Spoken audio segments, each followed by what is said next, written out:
If ye seek, ye shall find. Because no mystery is closed to an open mind.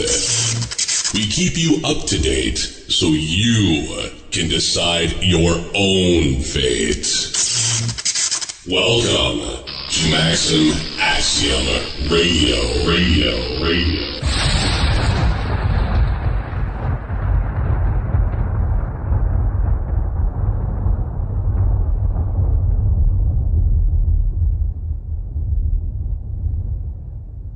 Greetings and welcome to Maxim Axiom Radio, everyone. I'm your host, Roger Sylver. I'm very pleased because our guest today is the lovely Katie Gallanti. She and I go back a few years, working together to enlighten those with ears to hear, eyes to see, and hearts to feel. Katie is a healer, multidimensional counselor, personal growth consultant, metaphysics teacher, writer, and editor, with more than 35 articles published in magazines in the U.S. and in the U.K., with topics ranging from esoteric knowledge to metaphysics to contemporary psychology, science, and current affairs. Please assist me in anchoring higher vibrational consciousness and energies as we welcome the lovely Katie Gallanti. Hello, Katie, and it's great to have you back after all this time. Hello, Roger. It's great to be back. Thank you. And it's great to have you back because you and I have been kind of chatting as friends over the years. But I think the last interview show, whatever that you and I did together, was in 2011 when you were still on the PIG radio, Wolf Spirit Radio type thing, right? Yep. And then you went on your own personal trip, so it's really nice to have you back. Thank you. In radio mode. Yeah, thank you very much. And I also have Miss Wynn to thank for that as well. And That's right. She got on my case one day. And she says, "Roger, don't you think it's about time and you should be getting back out there and getting this information out?" And I'm like, yeah, okay, quit busting my chops, Your soul chose this wonderful radio voice. Chose it. I think it was given to me. That's right. Yeah. That's right. And so you have to. Yeah, thank you very much. And I think the gods and goddesses had to give me something to get by down here. That's right. Mm-hmm. Yeah. Yeah. What would you like to speak about today? How are things going? What are you up to these days? Okay, well, I am busy because I'm wearing a lot of hats at the moment. So obviously I'm doing my healing work, and as part of the healing work, I work with people's past lives. Right now, at the moment, I'm doing a lot of energy clearing for people because I've kind of been wearing the counselor's hat for about 15 years. And now I'm getting to the point where the energy work that I do, I'm very precise with it, and it's very fast, and I kind of do it quicker on my own. So I'm doing a lot of remote energy work for people, which is actually being quite satisfying because I get to really work with the energy field and upgrade people and stick them into these consciousness grids that go around the planet that helps them and it helps the planet at the same time.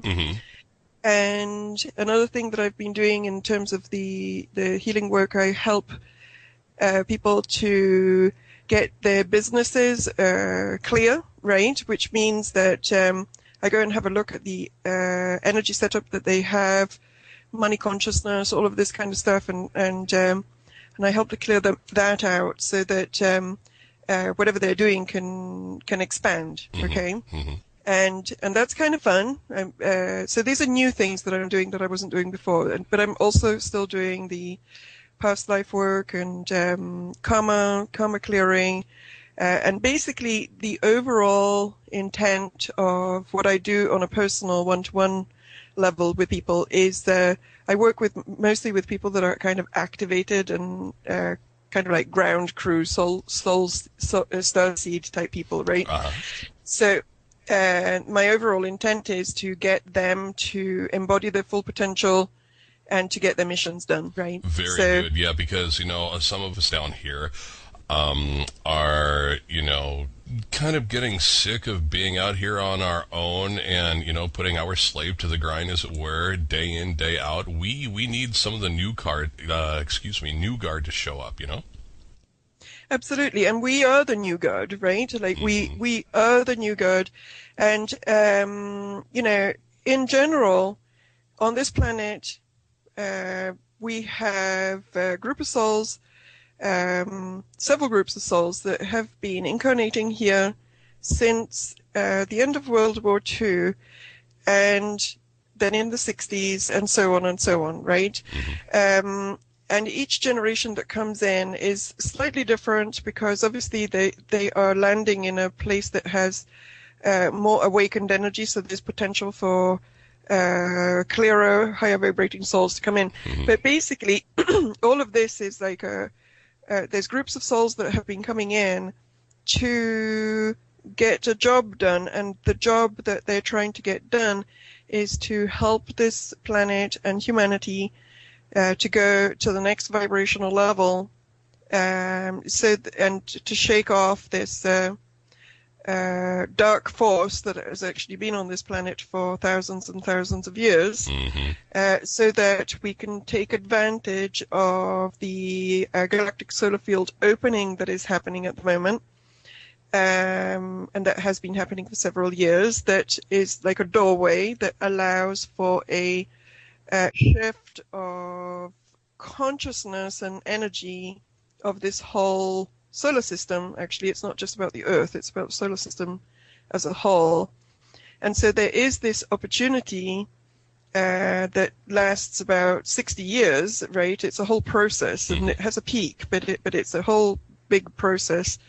And during this big process, there is an opportunity for the whole of the collective consciousness of humanity to step up and go to the next level. Right.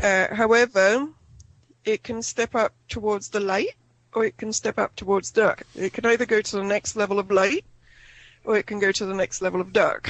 Okay? So friends that we call I call them the black-eyed peas at the moment. Really?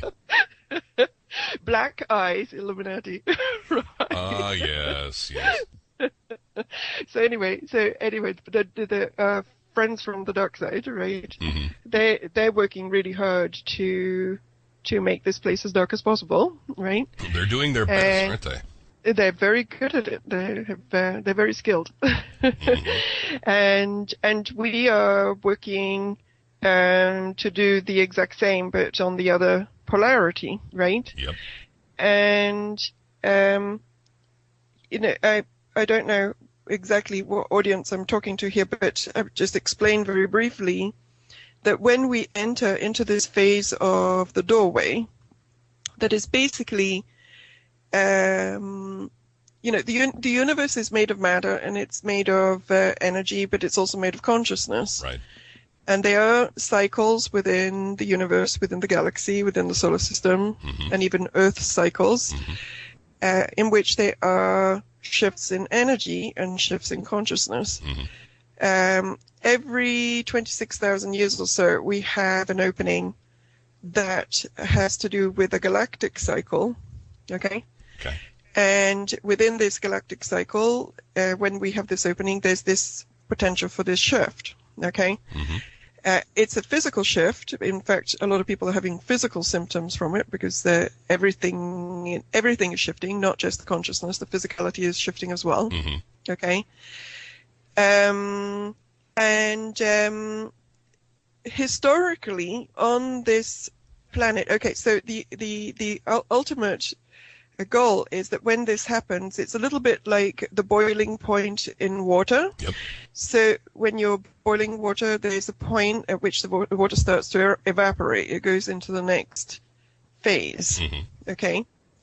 And in fact, in physics, that is called the phase shift point. Right. Okay. Yep. It's like it reaches a point where the liquid becomes gas because it shifts phase. Okay.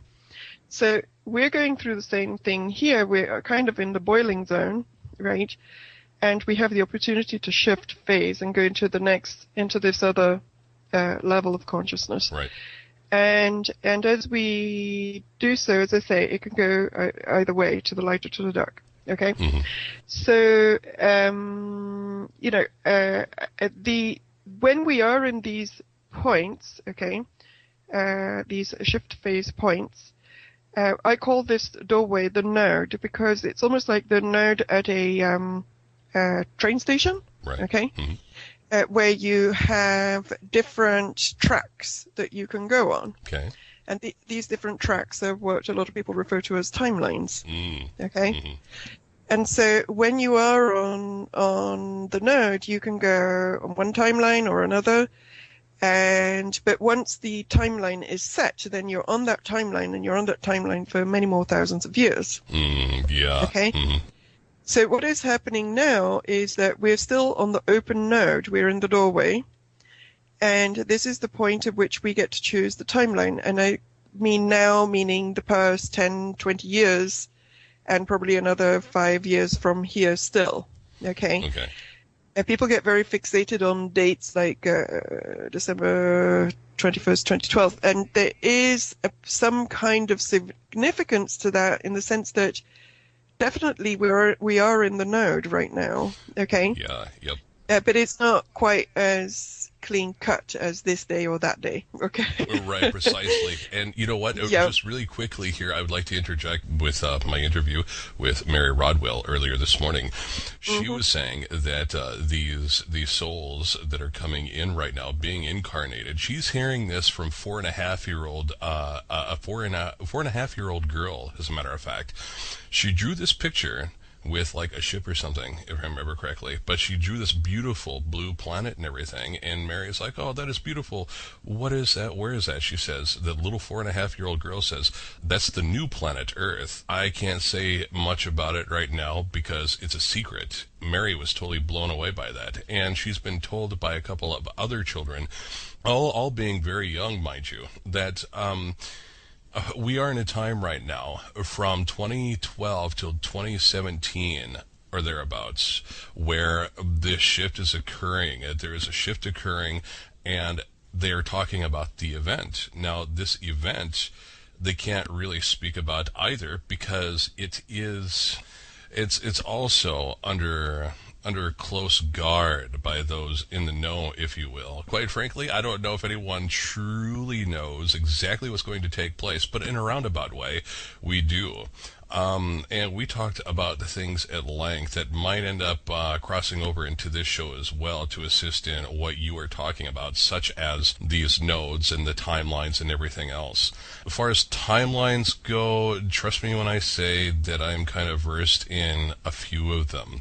You and I have done radio shows in the past where I've actually spoken about these. And I really feel that, our friend in Canada there, Wynn, she is saying that we're kind of already on the darker timeline. And I said, no, I don't think so yet. I said, we are very close, mind you, but we're not there yet. And I don't feel we're steering in that direction. No. Now, case in point, in my own life, in my own reality bubble, if you will, I am having almost a constant state of deja vu, day in, day out, and it's like I'm slightly ahead of what has already taken place. So, in essence, I'm already seeing things happening, but just in my reality bubble, to where I can change things for the better or for the worse. It's totally up to me, and my choices alone will dictate what timeline I'm on. What say you about that? Okay. There's a lot to say here. Okay. Okay. First of all, the timelines are not set yet. Mm-hmm. We're still on the node. Mm-hmm. All right. Mm-hmm. And how long we're actually going to be on the node, I'm not quite sure, but I get at least 2 years. Okay. Right. Now, at least until the end of 2015. And then things can change still, because this is a collective manifestation process, right? So things are actually very kind of fluid. It's not a date thing, it's an energy thing. Right. Okay, it depends on what the energy is doing. Okay. Right? And the energy is constantly shifting right now. Mm-hmm. And in fact, if you talk to psychics right now, they will tell you that they can't really make long-term predictions, because they will make predictions and then something shifts and the next day the whole thing has all changed. Right. Okay. Mm-hmm. Because reality is very fluid at the moment because we're on the node, and the node is literally like an open zone in which all of these multiple realities all coexist all at the same time. Mm-hmm. And then at some point, the energy of the collective consciousness of humanity is going to consolidate, and then there will be one timeline that will consolidate, and that will be the timeline that it's not so much that will be the timeline that prevails, but whatever timeline you're on, you're going to stay on it. Okay. Okay? Mm-hmm. All right, because at the moment, you can kind of bounce between them, but then there's going to be a point at which that bounce cannot happen anymore. And so whatever reality you're in, it will be the reality that you're in. Okay? Mm-hmm. So on an individual level, right, like Roger Sylver just by himself, yes, absolutely, you can anchor into the higher consciousness streams of humanity and be in that reality. Okay? Mm-hmm.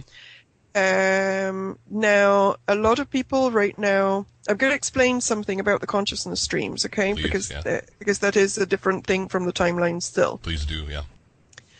And this is part of the work that I'm doing, by the way, both at the planetary level and at the individual level. When I say that I'm activating people, I'm pushing them energetically into the higher consciousness streams and anchoring them there.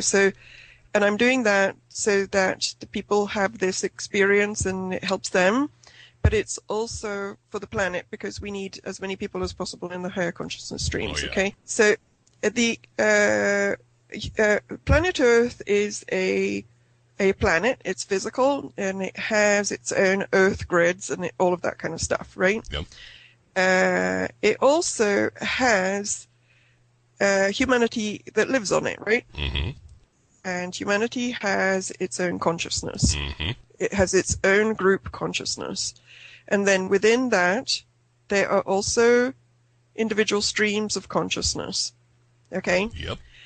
So you can have a very low consciousness stream. Okay? Mm-hmm. And within that, there can be a certain group of people. And then you can have a middle of the way stream. And within that, there'll be the majority of people. Okay, mm-hmm. It's usually in the middle. Okay. Okay. Yeah. So you've got a big chunky consciousness stream that has what is the majority of the Earth's consciousness is in there. Mm-hmm. Okay, mm-hmm. And then you will have other bands beyond that are a little bit higher in consciousness, and then a little bit higher in consciousness. Okay, mm-hmm. And usually the further you go towards the higher levels, the less people there are that are on the higher levels, and that's just the way that it is. Okay. Yeah, tell me about it. I mean, never mind. I'm kidding, kind of, sort of. Yeah. So the further up you go, the less representatives you usually have. But so what we are in the process of doing right now is of shifting the mass consciousness, all right, from being at a certain level, and we try to bump it up to the next level. Okay, mm-hmm. There will still be a lot of souls that are way beyond that. All right, mm-hmm.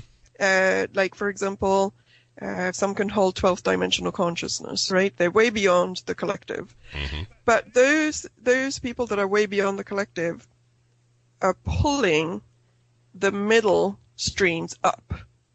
Okay, that explains a lot. Yeah. Yeah, so everybody doesn't have to go to the top, but all that needs to occur here is that the middle ring of consciousness goes up a level. Mm-hmm. Okay, mm-hmm. That is the process that we're involved in right now.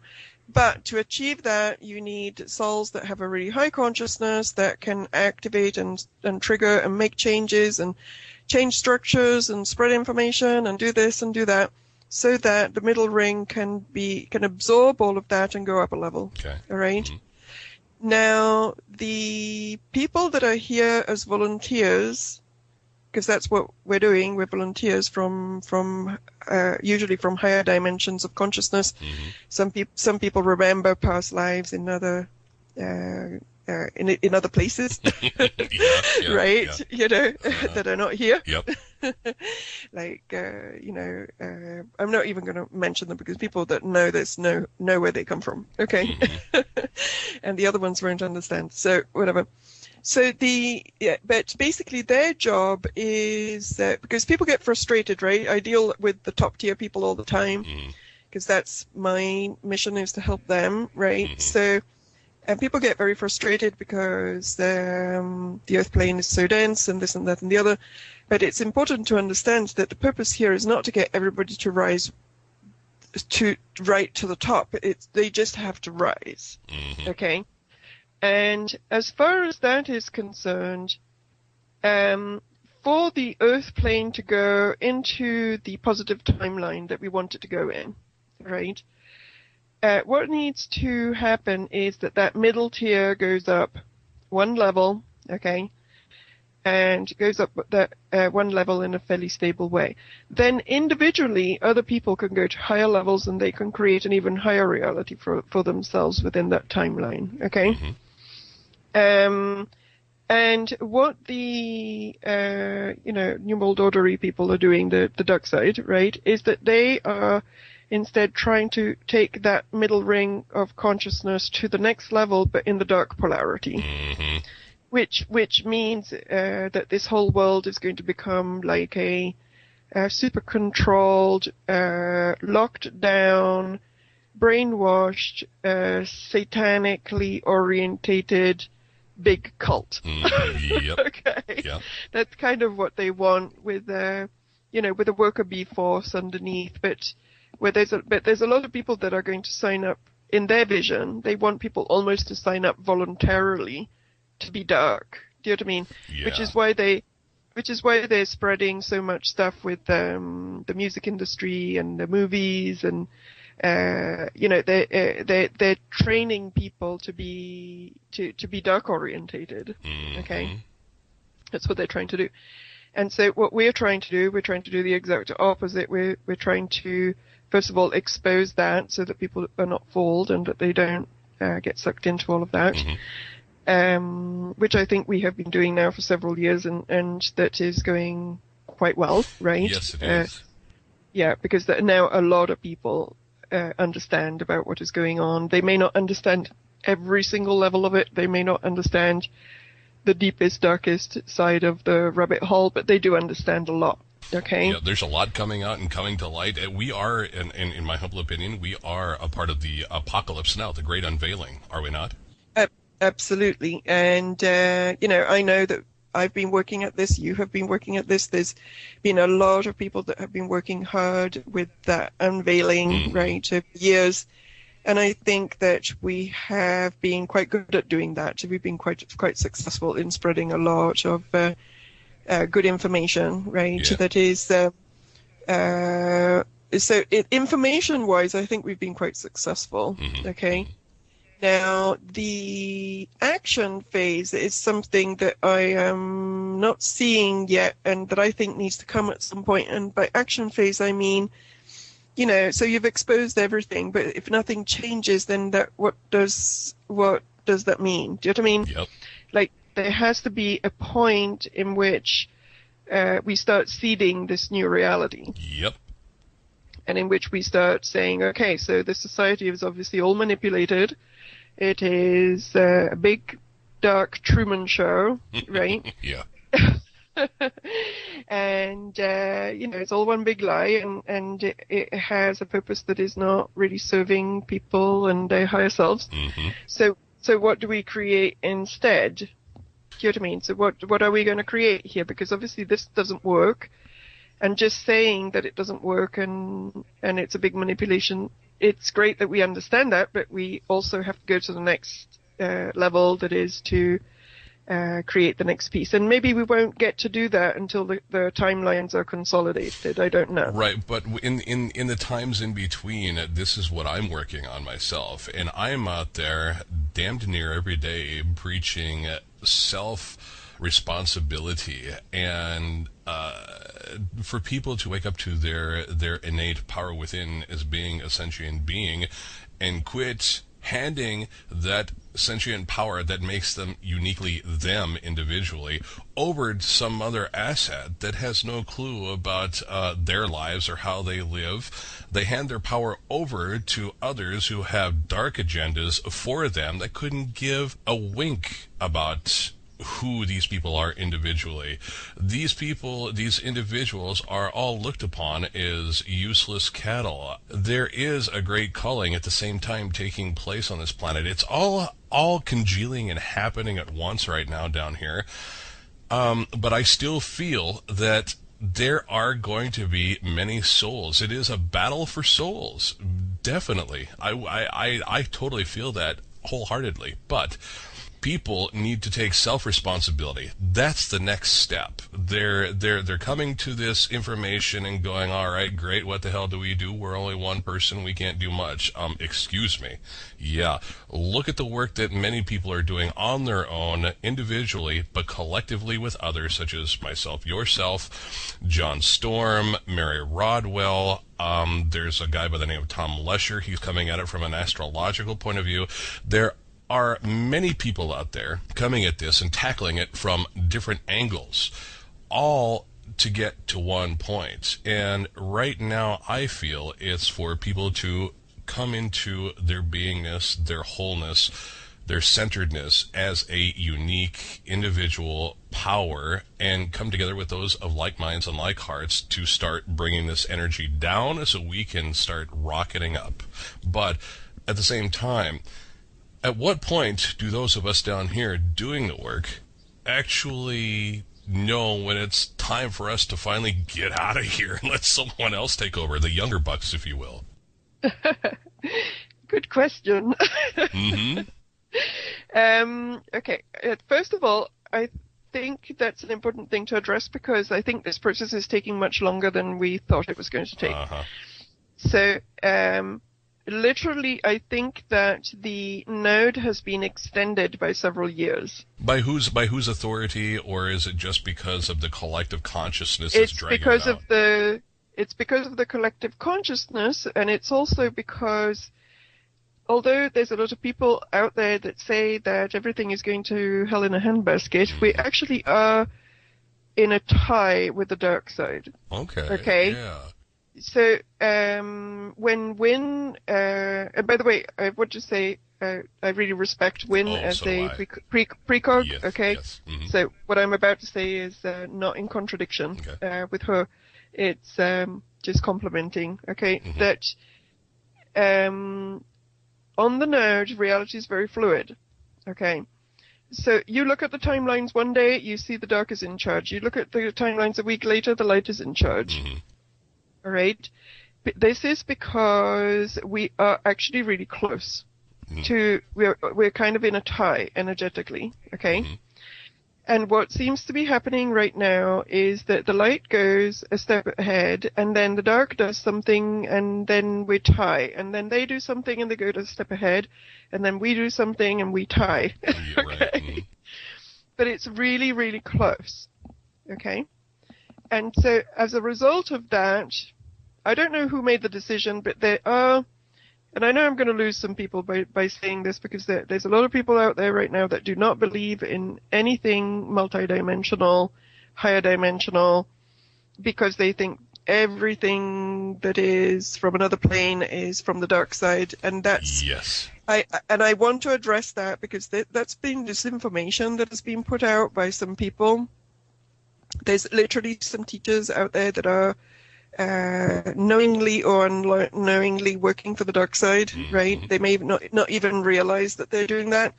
And what they have done over the past 2 or 3 years is that they have spread some disinformation that is basically saying that, whoever it is that is working with any beings from the other side, all of these beings are just imposters posing as light and whatever. And the thing is, they are imposters posing as light.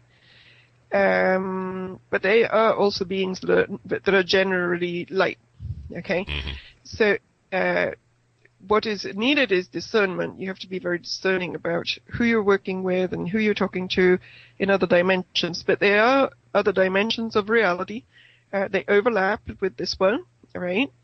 and they are very high dimensions, and many different levels, and there's life on every single one of these levels of existence. Some of the beings on the higher dimensions are actually our own home team, because some of us come from other dimensions as well. Okay. Yeah. Mm-hmm. So the beings that are on the higher dimensions are actually our buddies that are supporting us in doing the work that we need to do to shift this plane. Mm-hmm. Okay. Yep. Now, as part of these other dimensional groups, one of the groups that I am aware of, I call it the Galactic War Council. The Galactic War Council. Yes, and you're on it, by the way. Really? You may not know this, but you're on it. Oh, okay. Oh boy. And so am I. Okay. Yeah. That is why we're talking. But basically, it's on a. I'm going to call it seventh dimension just for on a practical level. Okay. I'm reluctant about naming things because it's not that clear cut. It's but you have to describe things somehow, so you can put numbers on these dimensions, right? To just give an idea. Labels, right?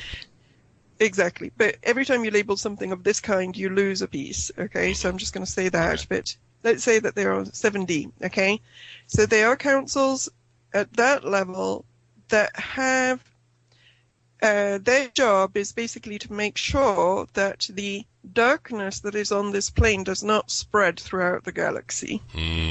All right. When do I get my sword? Okay. When do I get my sword? You have it already. Oh, yeah, that's... Never mind. Yeah. Okay, sorry. You've had it for a long time. Yeah, I've yeah. When did you have the first vision of your sword, just out of curiosity? You know what? That picture that I put up on Facebook. I think we spoke about this back in 2011, and That's right. Yeah, it was November of 2008. I was having this very clear vision. I was going down to see my family way down south. I drove way down south in Wisconsin, there, my home state, and I had this vision of exactly where I needed to be, how the light needed to be set in the whole 9 yards, and I made it happen. But I don't know exactly why I had that picture taken of myself and the katana. That was a gift, by the way, from a friend of mine in Chicago, Mr. Keith. I love you, buddy. It's been a while since I've spoken with him, but he sent that to me. And I don't know exactly why I was pushed to have that picture taken. Can you shed some light on that, possibly? Well, I'm just going to say that I had my awakening in 1995, right? And by awakening, I mean literally I was one person one day, and then next day I was I was me, but I was different. Okay. Yeah. And basically, I was painting my ceiling in the kitchen in London, right? Because I lived in London at the time. And all of a sudden, I went through the ceiling. I think the paint fumes kind of helped with that. Okay. Right. Yeah. Because I'd been painting this tiny room for like 2 days, right? Right.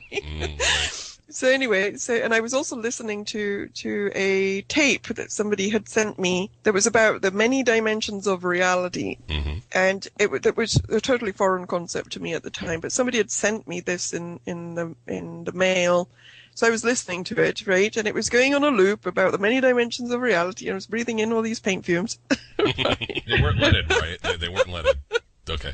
Hopefully not. Right. So anyway, so then I pop through out of my body and through the ceiling, right? And all of a sudden I'm in the cosmos, and I'm seeing the stars and suns and black holes and all of this movement of energy between all of the black holes and stuff, and then I had what some people would call a download. It was like I knew everything, right?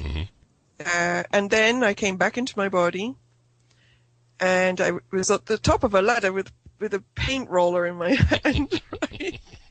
And I was like, whoa, what was that? Okay.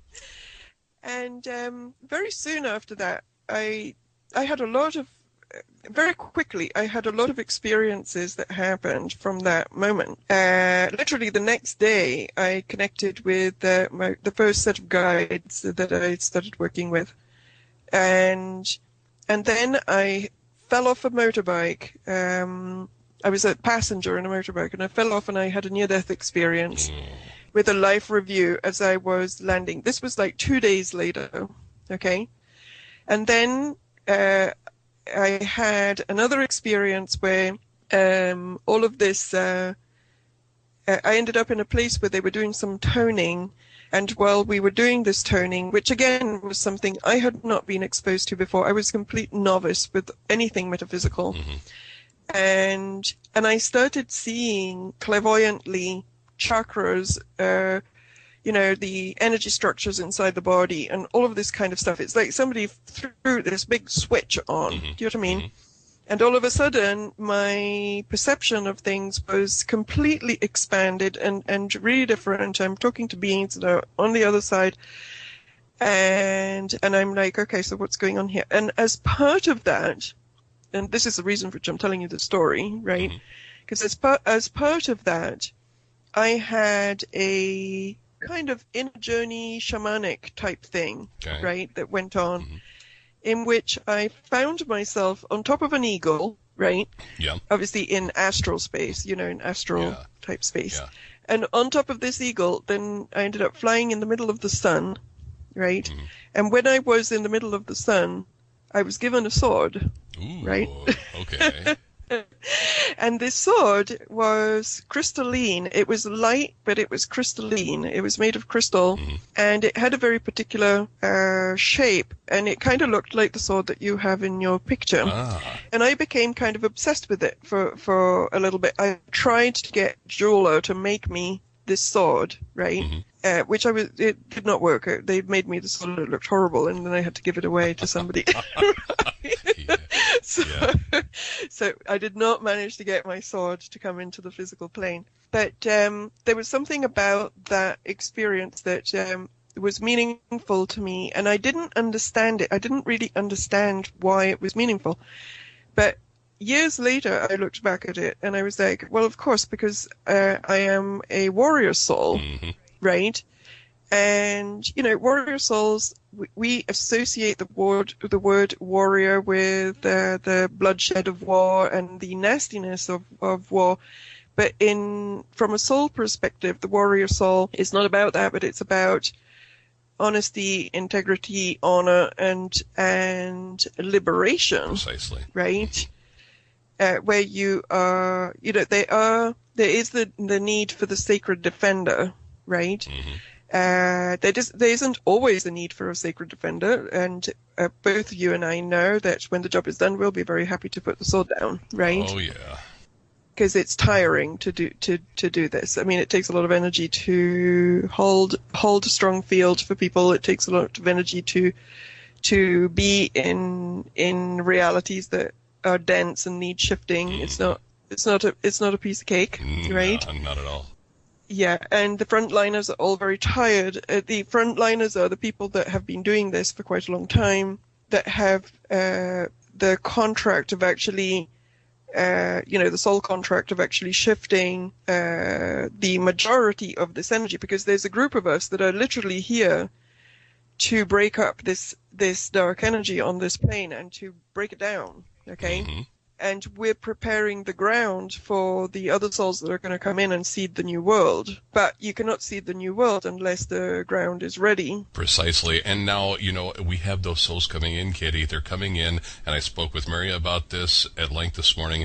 They are coming in right now, and they have a lot to deal with because they're being bombarded as soon as they incarnate, for crying out loud. As soon as they're born, they are fed with all sorts of inoculations, mercury laced even, to basically dumb them down, give them autism and whatever else. The dark side knows very well what is taking place, and that these souls are brave enough to incarnate behind enemy lines, as it were. And this is what I said this morning as well. They're incarnating, we're incarnating behind enemy lines. We look human, but that's as far as it goes. Yep.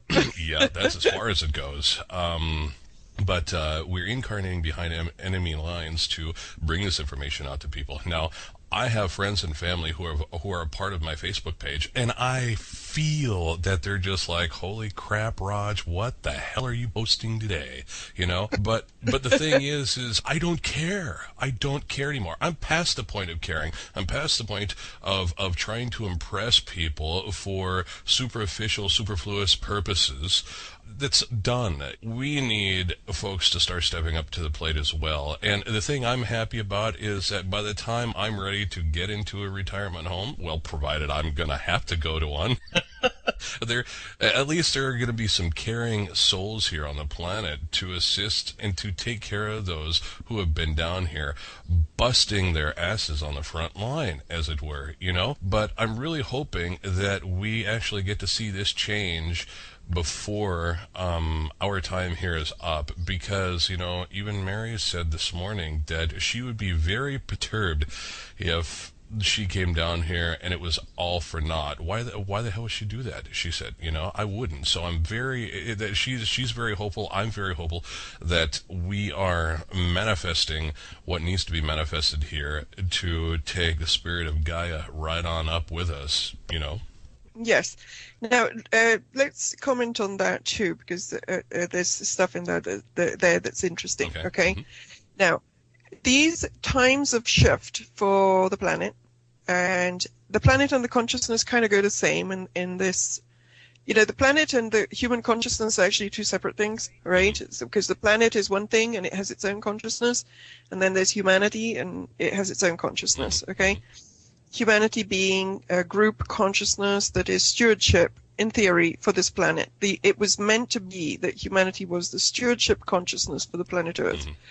That means they are the consciousness that rules on the planet Earth, okay? Mm-hmm. That doesn't mean that the animals are not important, and it doesn't mean, it's not that the other consciousnesses are not important. But there was supposed to be a steward consciousness for the Earth, and it was supposed to be the human being.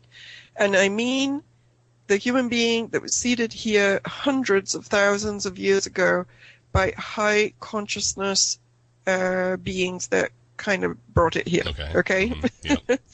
And made it what it is that it was supposed to be, all right? However, we had another consciousness that came in about 250,000 years ago, mm-hmm. all right? And one can argue that there were esoteric reasons for which there was a need to bring in a polarity here, mm-hmm. okay? And by polarity, I mean light and dark, so that there's two opposites mm-hmm. that are opposite each other. Mm-hmm. So we could say that, you know, maybe it was part of our learning and lesson as a group to have an opponent that would come in and that would give us motivation to stretch and grow, okay? So having said that, this consciousness did come in about 250,000 years ago, and then came back at regular intervals, and then kind of really dug its heels in at the end of at the end of Atlantis. Yeah. Okay, mm-hmm. And the last shift point was at the end of Atlantis, right? Beginning of Egypt, because they were kind of at the same time. Mm-hmm. The older phase of Egypt was actually overlapping with the end of Atlantis. Egypt is much older than the scientists say it is. Oh, yeah. And so there was overlap between those two worlds, and in fact, Egypt in many ways was an Atlantean outpost, okay? That survived the, it didn't sink, so it was still there, right? Okay. Well, instead, large parts of the Earth crust did sink, and so the Atlantean society went down, okay? Now, why did the Atlantean society go down? It went down because the Earth and consciousness grids for the Earth at that time collapsed because they failed the shift point. They didn't manage to do the shift point, right? Mm-hmm. And so because they didn't manage, the whole thing collapsed, and pieces of the Earth went down. Some pieces went up. There were survivors from the Atlantean world, mm-hmm. most of which were initiates, okay? because the people that survived Atlantis needed to have initiate skills to be able to survive, right? Yeah. Okay, and these initiates, they spread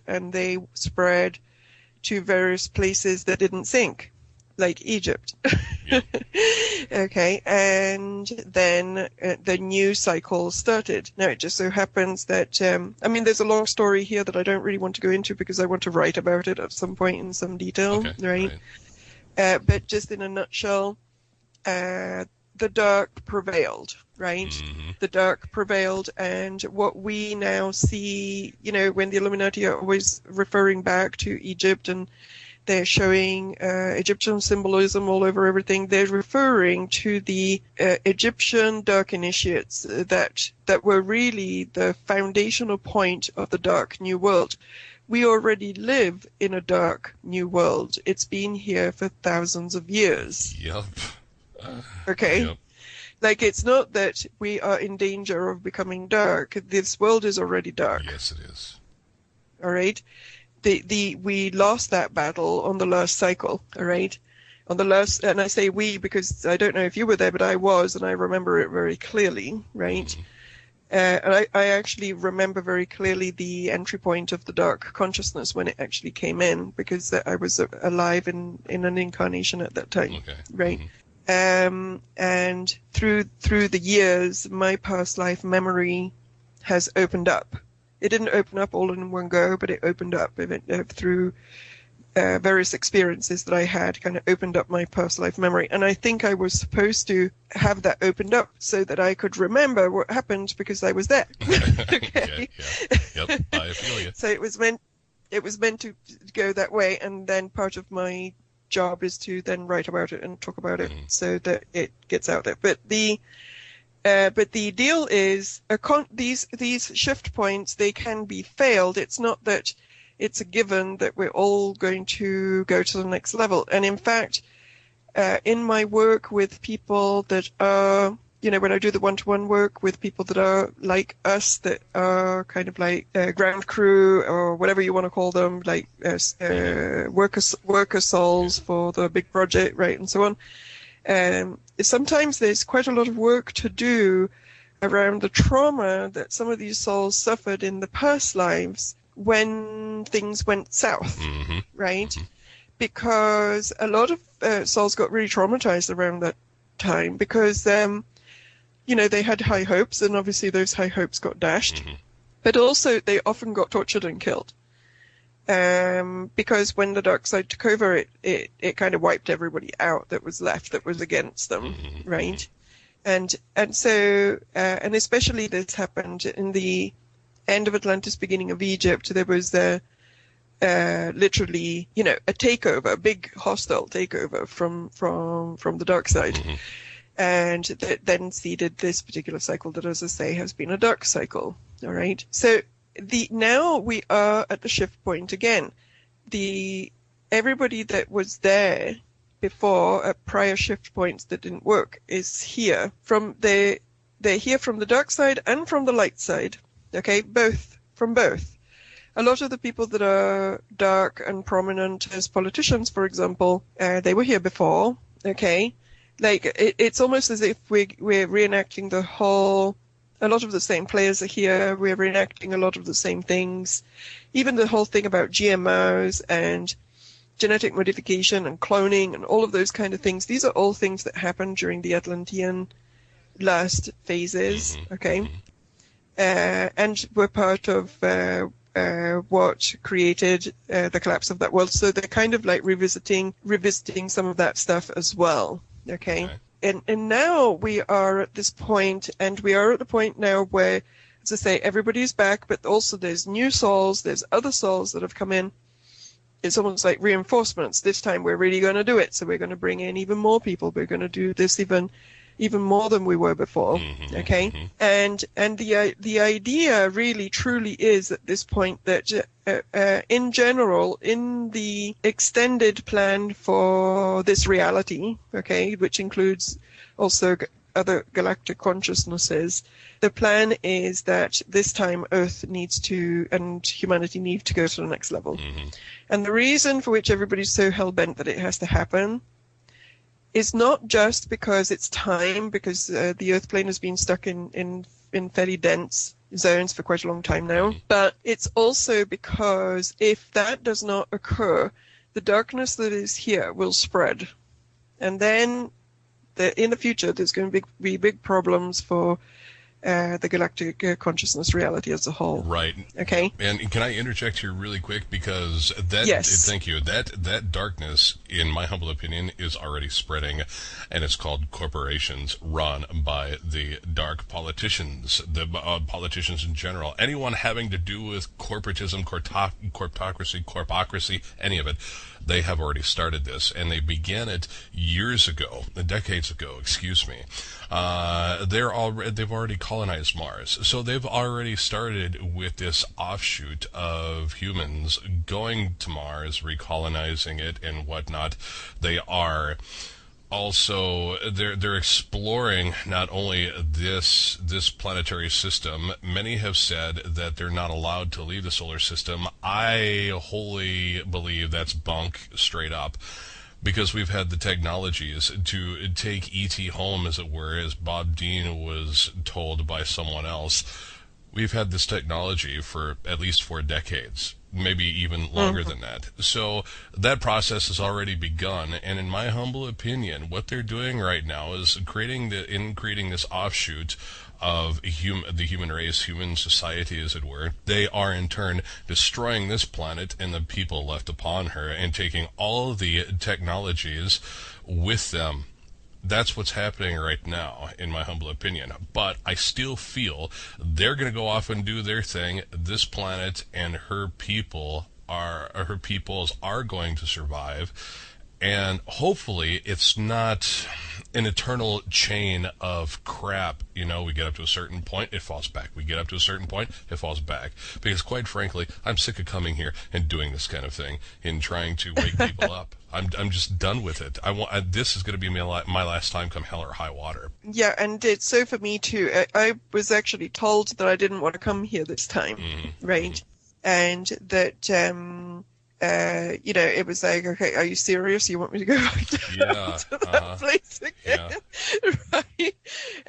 But I was told that I had to go. Do you know what I mean? It's like we had to finish the job, that it was important and it needed to be finished, because this is a job that has actually been going on for many cycles. I mean, we are obviously very busy with this one right now, but we have already done this before. This is not the first time, and it's not the first time. Even we've done it on other planets as well, right? Because this particular dark force that we're talking about has been around before. It was in the Orion system. Okay, it's no longer in the Orion system, right? Because that system did go to the next level, or at least that is what I have been shown, that it did go to the next level, right? But it did, this light dark kind of like big conflict went on in the Orion system for many thousands of years, and then at some point it shifted, so that the darkness could no longer be there because it shifted, and so it ended up going to other places, one of which is here, okay? And this particular force in general group, it works as a hive mind, right? Yeah. In a very pyramid kind of fashion, but almost like as a group. The Borg is kind of a good description for it, although it's not like that. Do you know what I mean? But it's a force that's kind of networked, and with not that many rogues in it. Okay, and very much part of what they are trying to do is to make humans be like that as well, right? And so to do that, one of the things that they're doing is that they're pushing for the transhumanism type model. Yep. And transhumanism meaning to create a human being that is interfaced with machine. And they are showing you this human-machine interface as something really sexy. Oh, how cool, I can Google whatever I want by blinking my eyes, kind of thing, with these cool glasses or whatever, right, that tune into my brainwaves. Or Yeah. like they have all sorts of, in fact, Google has a lot of patents and stuff for all sorts of gadgets that people can interface with, okay? Mm-hmm. And all of that, and even the chemtrail thing to some degree, I think is putting nanoparticles inside of us that are kind of making us, creating like a wiring inside of the body. Do you know what I mean? Morgellons disease, if you will. That's right. But the whole purpose of all of that is to create this human machine blend, right? Mm-hmm. That then, because initially it will be external machines, but then the machines will go inside. They're already talking about implants in the brain so that you can retain your memories if you get Alzheimer's, for example. Do you know what I mean? Like they are gradually bringing the machine inside the body. Yeah, and they're pushing it right under the guise of look at the positive things it can, this can do. But I mean, as with politicians, they'll talk what you want to hear and do the exact opposite right in front of your face, and people still vote them into freaking office, Yep, absolutely. Yeah. So the reason for which they're doing all of that is that once you're networked, then you can be programmed and hacked.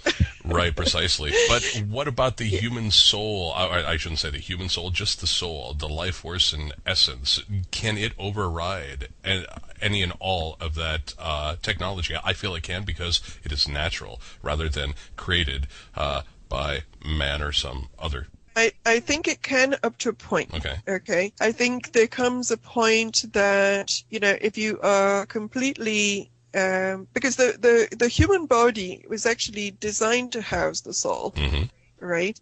It's supposed to house the soul. It's, it can house the soul spark. It can blend with the soul spark and house it, and even enhance it to some degree. Do you know what I mean? If you have a body that is in tip-top shape. But as you well know, if you have sickness, for example, in the body, then there's a limit to how much of your consciousness you can express, because the body is not allowing for the soul light to circulate all the way.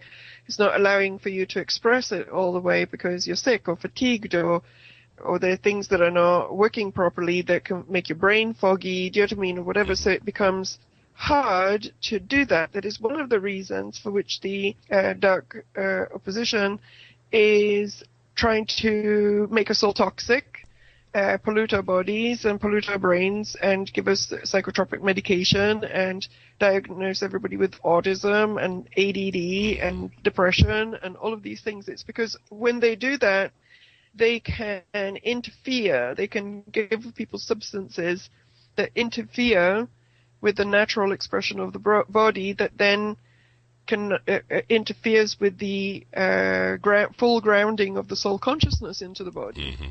So when you are in a physical plane, the body has to be at a certain level to be able to house the soul energy. And if the body is not doing very well, then it becomes hard for the soul to express through it. Okay. Hence the inoculations and everything else that babies are. All of that. That is not just to dumb them down. That is to turn them off. Mm-hmm. Right. Yep. It's literally, it's so that the soul light has a really hard time expressing. Mm-hmm.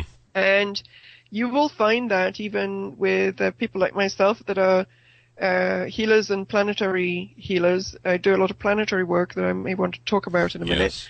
But the people like us get attacked regularly, and very often we get attacked at the physical body level, mm-hmm. right? Because if you are feeling really ill all the time, then how are you going to do your work? Do you know what I mean? It becomes really difficult to focus and concentrate. Mm-hmm. So there are different kinds of psychic attack that can happen to people that are frontliners that are doing the work. And some of these kinds of psychic attack, it literally through the physical body. I've had times in which I've done big pieces of planetary work, and then I come out of it on the other side and my kidneys are a mess, and I have liver pain or whatever, and then I go to somebody like a psychic healer friend or whatever, And they're like, oh, you have entities that are squeezing your kidneys right now. Yeah, exactly. Yeah. Just to interject here really quick, Lahila and I have been dealing with that as well. They really like going for optic nerves. When we go into places, into bigger towns over here to, pick up groceries, sometimes they will, they come right at us. And it was really, really bad for La for a while, because all last year she had 2 operations. The first one was for colon cancer in May.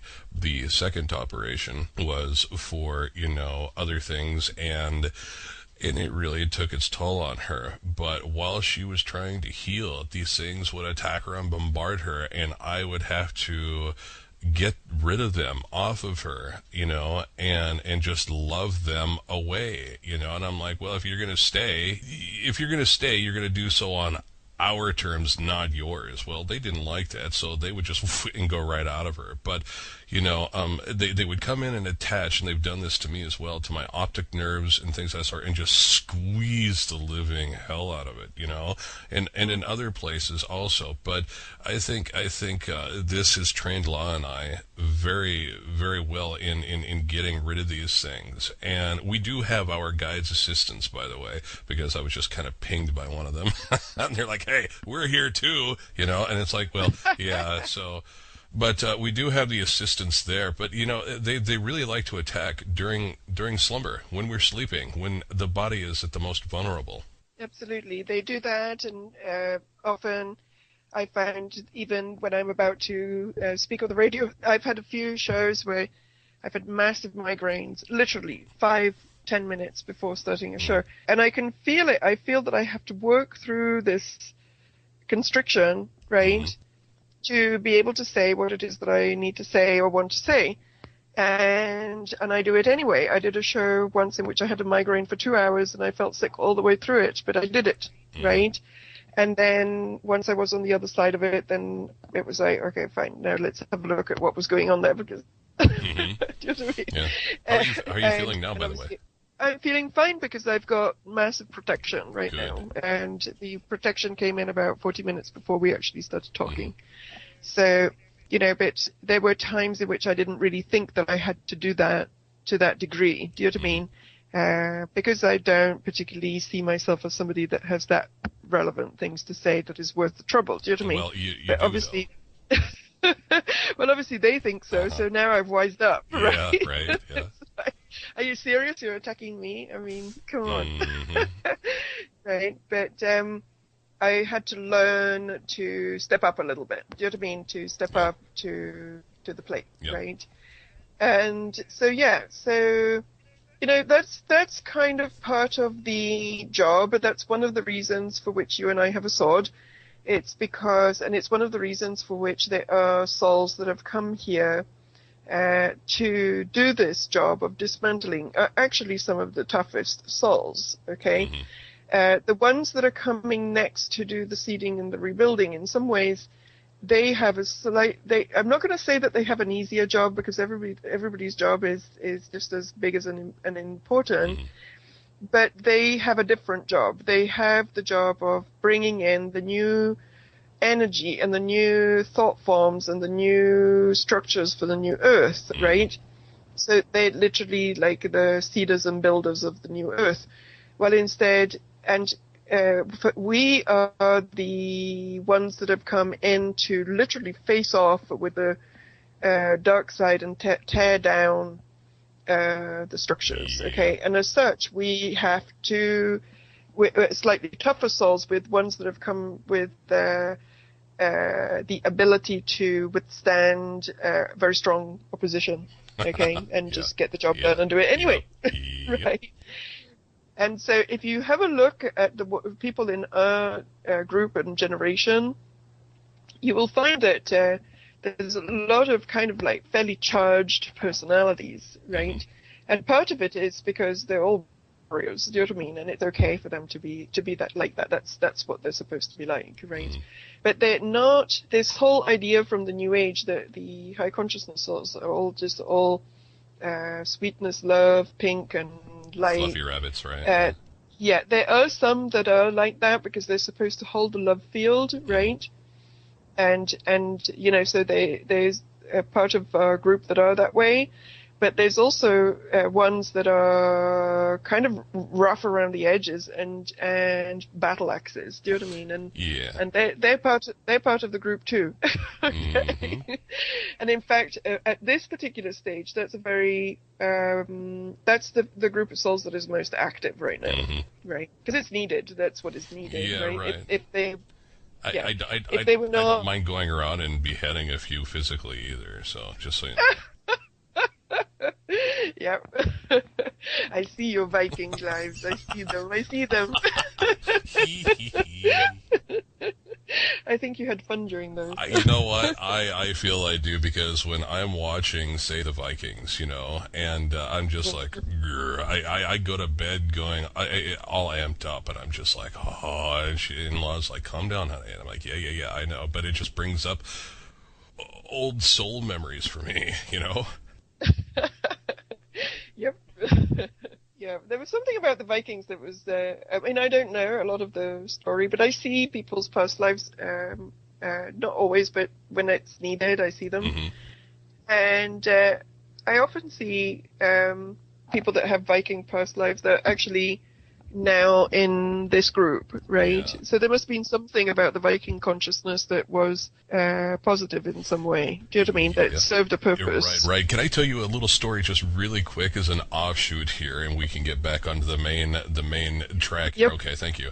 Last year, all right, now, I was standing outside back when I smoked cigarettes. Okay, we have since quit last year, as a matter of fact. It's been over half a year, but I'm standing in the backyard here, and, I'm having a cig, and I felt someone staring at me. I'm looking southwest, and I turned and looked up over my shoulder, and I saw this face, because I felt I was being stared at. And right above our heads, the sky was just beautiful blue, no chemtrails about, and there was this cloud, and I looked at this cloud, and it was a face. It was a face of an older man, long hair, mustache and beard, and he looked battle-worn, but he looked at me, and he had this smirk on his face, on the left side of his face, and I'm like, wow. I said, La, honey, look up there and tell me what you see. And she says, I see a face, guy, long hair, long beard, and she says, he's smirking. And I said, yeah, right, okay. So this whole time she's saying this, I'm looking at him, and he's looking right down on me, and I'm saying back to it mentally, I said, what the hell are you smirking at? And started smirking more. So I'm trying to figure out who that is, who that was. Was it me? Is it an incarnation of me that has come back to check on me now? Is it actually Odin, the Allfather? You know what I mean?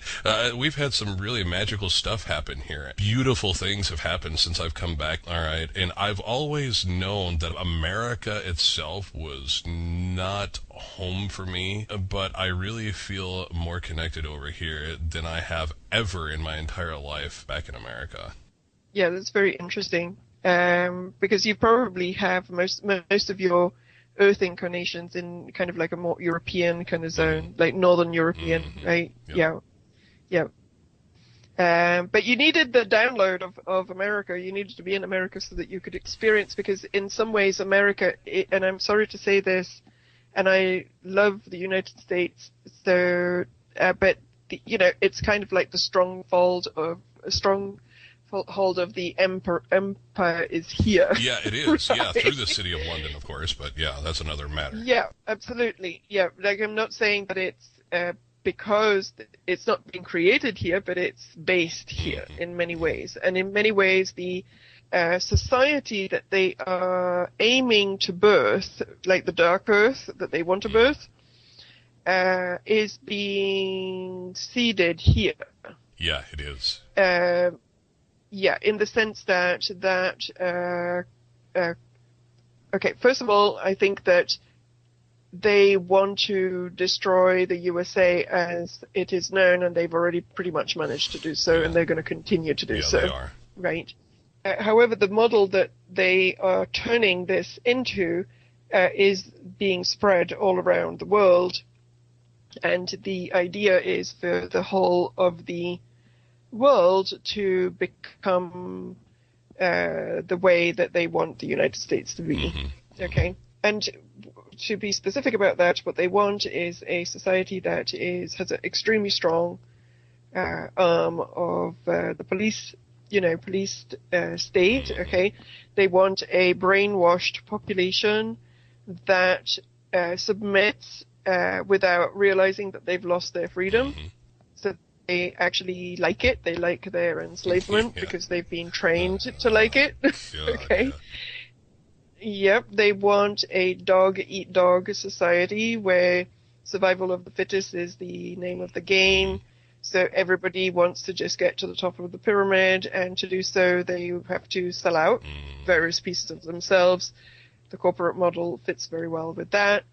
But I think they want it even more enhanced so that it's literally a fight for supremacy at all costs. Domination of the soul. That's right. But also even within humanity itself, it's almost going to be, well, I want to advance, therefore I will betray you, and I will go to the top. Right. And anything is okay as long as you go further up. And they're training people to think that way through all of the game shows that are on TV, things like Big Brother, Survivor, and even things, cooking shows. It's always like, so who gets to be terminated and who gets to go forward? Right. And it's being America's Got Talent. That's right. And it's being accepted. This is the model, right? You have to be better. You have to be on top. There's no cooperation. It's not a cooperative model. It's a I win, you lose model. Yep. Okay. It's not we work as a group and we make something happen model. It's me against you and I have to go above you. All right. That's Luciferian philosophy, survival of the fittest, Luciferian philosophy, right? And the mean justifies the ends, Machiavellian philosophy. It's all dark side orientated dark polarity, but they're training people to think that way because they want a society that is that way. Right. Okay. And people, that I've spoken to are preaching to me on my page saying, hey, Raj, you know what? It's not about going and chopping their heads off and this and that, the other thing. It's about loving them. They can't handle the frequency. Well, I totally understand that, but there comes a time like they're doing now. They are pushing people into corners. And what do people do when they're pushed into corners if they have anything warrior-esque about them? They fight like 10 tigers to get the hell out of there and win their personal freedom back. People really need to come into owning who and what they are right now. As a sentient being. Absolutely. They are down here. They are in the thick of it. It takes everyone to build a home for the betterment of all right? Not just a select few. And it takes everyone to step up to the plate, whether you're beheading someone or you're holding the light in some other way, shape, or form with fluffy bunny rabbits and, pink flowers and whatever else. So be it. But there are people built for all sorts of things all across the board. And like I said, I am not beyond lifting a sword because you don't need ammo. You're not going to run out of ammo. But I really feel that's where it starts. People need to pull back their individual power and stop accepting religion and dogma and all sorts of crap that is poisoning their brains, their hearts, their spirits, their minds, everything. I'm very sick of living down here amongst it, let's put it that way. Now, Mary and I were talking this morning that there's probably going to be a shift. Well, it's already happening. People of lower vibrational levels, people of higher vibrational levels, there's not very many in between anymore. It's either they're going to one end of the spectrum to the other, all right? So it's like, well, all right, when this event takes place, what's going to happen? Are we going to have... Is it going to be we just kind of, we just kind of separate and we don't notice one another anymore? Or are we going to be continuing to live in a big crap heap pile of all sorts of different, like we are now, the psychic soup, I tend to call it, where you have all sorts of different varying levels of consciousness that quite frankly, I'm ready to rise the hell above and just blaze a trail on out of here and leave the people to doing their own crap on their own, But again, at what time do we finally say to ourselves, all right, we've done enough here, the 100th monkey scenario, Yeah. Well, that is not clear cut at this particular time, right? When that is going to happen, because we're still on the node, right? Now, what you're describing as a big psychic soup and all the rest of it is what I called multiple consciousness streams reality. So that we have at the moment on this plane, on this planet, multiple consciousness streams. And the group soul that has come in to help that things shift all belong to the higher consciousness streams, and there's several. There are different layers even within that group soul, okay? So there are people that are operating at all sorts of levels even within that, and you will see that even when you look at our people, right? I'm calling them our people because we're all connected somehow. We seem to all be connected. Right? Yeah, I thought you were going to say something else, but go ahead. Through Facebook and all of that stuff, do you know what I mean? And radio shows and all the rest of it, we seem to all be connected and all talking to each other in some ways. And there's millions of us at this point, do you know what I mean? And so, but even within those groups, there's different consciousness streams. There's people that are very, very spiritual and people that are not so spiritual. And then there's, but they all have their own thing to do, right? And it's all great. But in terms of what is going to happen and the event, we are already in the event. The event is already, it's happening, and it has been happening for a while. And it is happening. And what the event is about, it's this battle for the consciousness streams. Do you know what I mean? It's a battle for the consciousness streams that then translates into a battle for the timeline. So we're fighting it out to raise the consciousness or take it down. And we are also, as a result of that, depending on that, we will get this timeline or that timeline. And so we're also in a battle for the timeline. Okay. Now, we're not done yet. And we're not going to be done until we're done. What determines when we're done, I am not quite sure. But I know that we will know when we will know. I also know that it's not going to be more than another 20, 25 years maximum. Oh, thank the gods for that. Hey?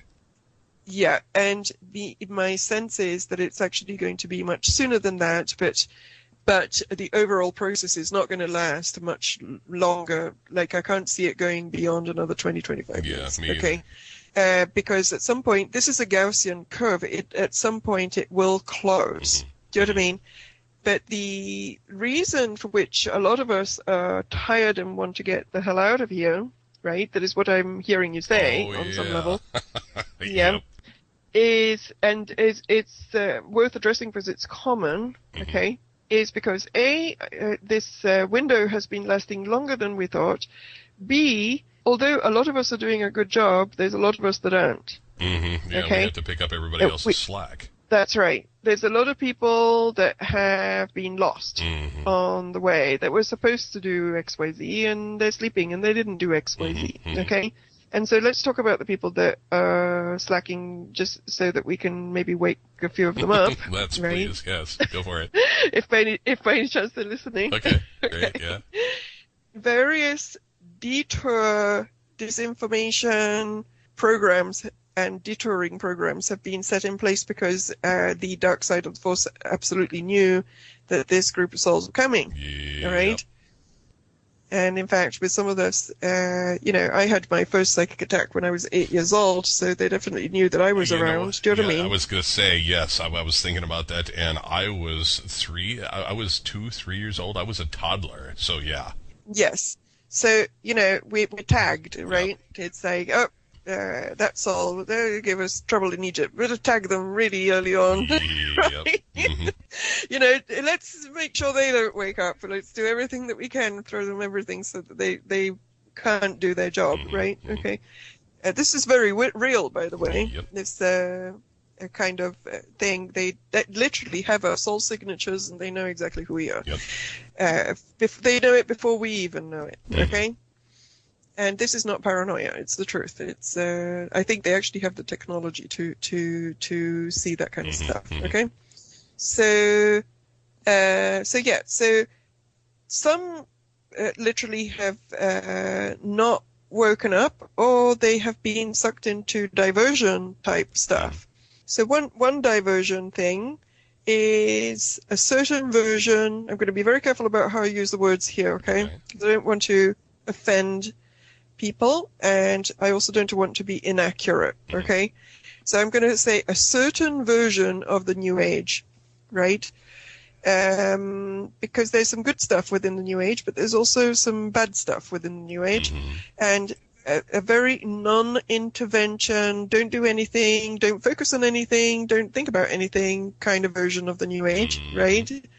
Has disabled a lot of people that were supposed to actually do light work, meaning metaphysical people that were supposed to work the energy, they were supposed to work the light, they were supposed to do the energetic shifting and warfare that was attached to this process, and that didn't, because they got trained very early on that if I focus on this, I will create it, and if I think about bad stuff, so I only can think about good stuff, and I can't look at the bad stuff, and so on.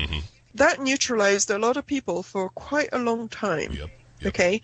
Now, what I'm seeing is that a lot of these people are now waking up, and they're kind of, because the world is showing them something different, so they are actually seeing things differently, and they're coming back online. But there was a period in which you couldn't actually talk to a certain kind of New Age orientated person about any of this stuff without getting into some serious clashing, right? And as I say, that's less now. It's almost like people have kind of figured it out, do you know what I mean, on their own slightly.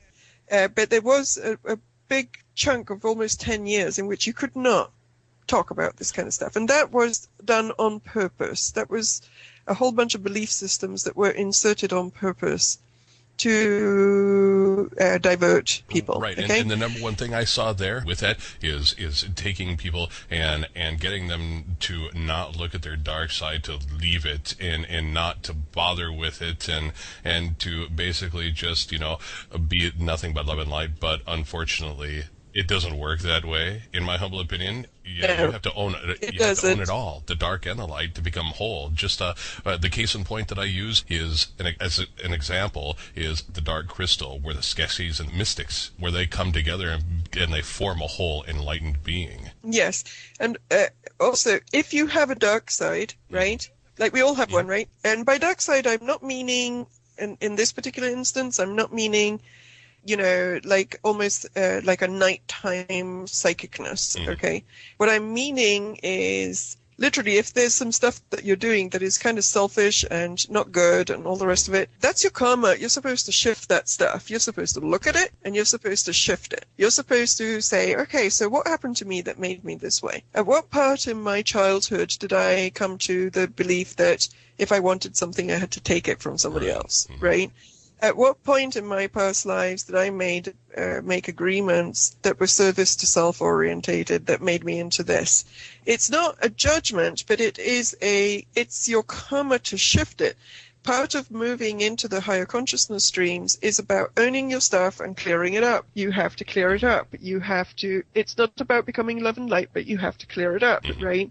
So that you can become in honesty and integrity and alignment, and so that you can be of service to other people, so that you can be clean, so that your intent can carry weight, so that you can do leadership, so that you can do all of these things, right? And what the dark side does is that it throws people carrots, and it says, oh, come this nice carrot over here.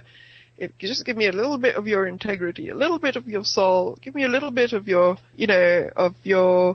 goodness, so that I can get you to my side, and then gradually you can corrupt, right? Yep.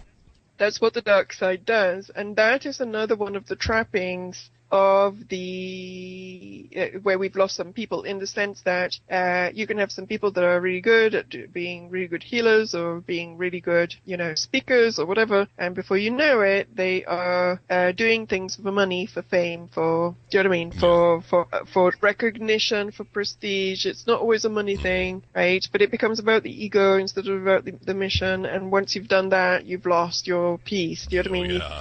And my experience is that when people of our particular group, not in general, but when people of our particular group do not step off of the integrity piece, okay, and they become ego-orientated, they also get their mission gets taken away. Okay. Because the grand group soul will not be tainted. Right. Do you understand? I totally get that. Understand? I do. Yeah. Yes. And it's not because it's a snob, right? Right. Yeah. Grand group soul. But it's because the mission needs to be clean. Do you know what I mean? Like you have to carry light. You have to be able to carry truth, light, integrity. And if you slip, you're lost. The soul of that particular person will continue to do whatever it can to bring that soul back into the light and onto its path. So it's not that person itself is abandoned, okay? Mm-hmm. But their mission will be stepped down because they no longer can carry they no longer have the light that is necessary to carry it out. Right. Okay, so it's almost like they get they get taken off the job kind of thing, right? Then what happens to them when they're taken off the job? What is it that actually kickstarts them? Oh yeah, that's us. Yeah, we're kind of lighting a fire. Well, that's right. Their soul will continue to bring them tests and initiations until they will do it. And if the case is literally beyond repair, it depends on what that soul wants to do. Either they will live the rest of their lives not doing much, or they will decide to pass on early, do you know what I mean, or whatever. There can be all sorts of they can get sick, do you know what I mean? There's all sorts of different things that can happen depending. That's very individual, though. It depends on what the soul came here to do. And if it only came here to do a mission that is not happening, that soul may choose to take itself out, do you know what I mean? Yeah. Because it's a bought mission, it's not happening. So, but there may be other reasons which the soul is here as well, for personal learning, for, children or friends or whatever. Do you know what I mean? And then in which case they will probably stay, but they will just not be doing their mission. Now, there's a lot of people that in one way or another have defaulted on their missions, right?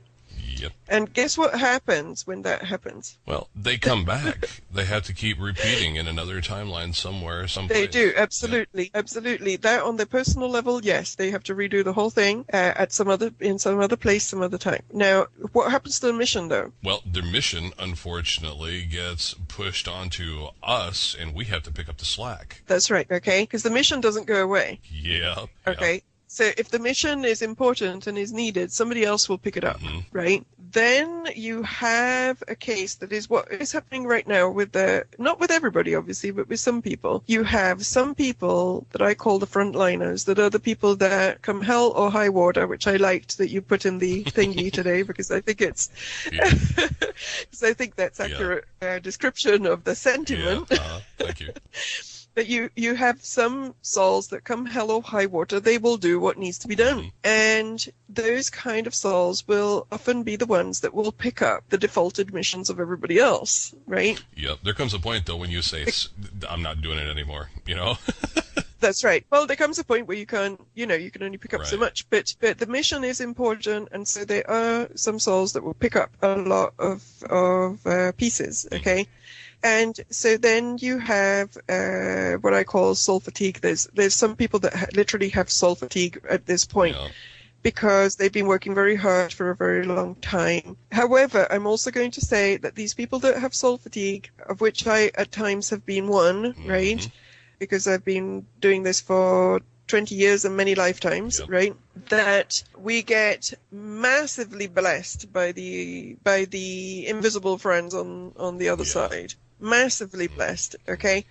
And sometimes one of the things that we forget to do is to ask for that. Okay, so it's like, okay, I'm feeling overwhelmed here. I've become better at doing this lately. It's like, okay, I'm feeling overwhelmed here. This is as far as I can go. I now need some help and support for myself, either on the physical level or in terms of money or whatever. And I also need to feel that you guys are there and you have my back. So we were doing the same thing. Yeah, so that my morale does not go into the toilet. So that I can feel that I'm not here all by myself fighting dragons, right? And literally and figuratively. Right. Right. Okay. So anyway, so I had a time very recently in which I put in 6 weeks of unbelievably intense 24/7 kind of work around the Grand Cross, and I didn't even realize I was burning myself out that much while I was doing it. But at the end of that, I was really burnt out, and it's like, okay, well, I'm burnt out now, so who's going to pay my bills, right? Like, I've done the planetary piece. How does this happen, right? But I was told from the councils on the other side, don't worry, you know, we're really happy. We're like totally happy that you've done all of this work, so all will be fine, right? So one of the things that happened was that I had healers coming out of the woodwork trying to help me fix my body. Literally. You know, they was like, hey, you're not feeling very well. I heard you're not feeling very well. Can I help you? Do you know what I mean? And so I had a lot of people doing work on me for free, which actually really helped, right? Including one day I walked out of my house. I live on top of a hill, very close to the ocean, right? And I walked out of my house and I was literally 2 blocks down the hill. And this young woman with a baby walks towards me and she says, are you in pain? Really? And I said, define pain. Yeah. And she said, I feel people's pain. I think your body is hurting, right? And I said, yes, it is. And he said, well, if you let me, I am Hans healer, nice, right? Yeah. And I can help you. So she put her hands on my back and she literally sucked out this back pain that I had been having, right? And she sucked it out. And then she was like, okay, I'm done. Okay, great, thank you. She crossed back on the other side of the road. Yeah, that is neat. Very neat. And she went on with her baby and I went around my side, right? So, and I just thought, well, that was actually really interesting, not just because I needed the healing, but it's like the feedback loop from the universe that says, we see you, we know you work hard, we're helping you, do you know what I mean? Yep. And if you do your job, if you do what you agreed that you were going to do, the universe supports you. It really does, okay? If you do more than you said you were going to do, the universe ultra supports you, right? We're not required to burn out, right? We're not required to do that, but there are extreme measures required in extreme times in which, you know, the collective project comes first kind of thing, and it's important that that people put in their piece because this is a very timely project. It's happening now. It's not that one can take 5 years out and do the work in 5 years' time. It's happening right this second. So people need to do what they came here to do. And in fact, I'm just going to say this for people listening. If you have a calling, if there's something that you feel that you came to do, if you're thinking about something but you're holding yourself back for whatever reason, don't, because the time is now, okay? If you have blockages towards doing that, find somebody that can help you to overcome them. If you have a fear, these are very common fears. Fears of being public. You've been killed a bunch of times. You don't like being public. Fix it. Do that. Get over it. And do your piece. Right now. Right now. The general has spoken. Right? You know. And you know, and people get support in doing that kind of stuff. Whenever you're in alignment with your mission and what you were supposed to do, you get help. Even if you don't have money, you get help. You know, yeah, that's one thing. You know, I was speaking with Law, and we talk about this quite often. Well, like right now, our cupboards are totally bare, you know, and we don't have a meal to eat tomorrow. That's how we don't even have 2 pence to rub together, no lie.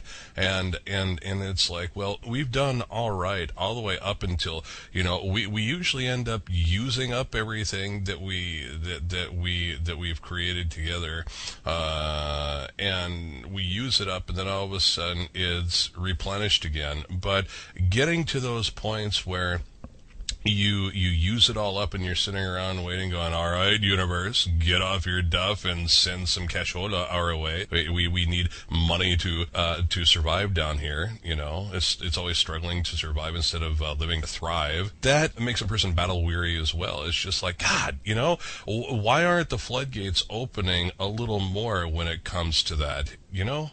Yes. Okay. Let me address that too. That is a very common initiation that high souls go through. Okay. Well, we're kind of sick of it now. We get the gist, you know?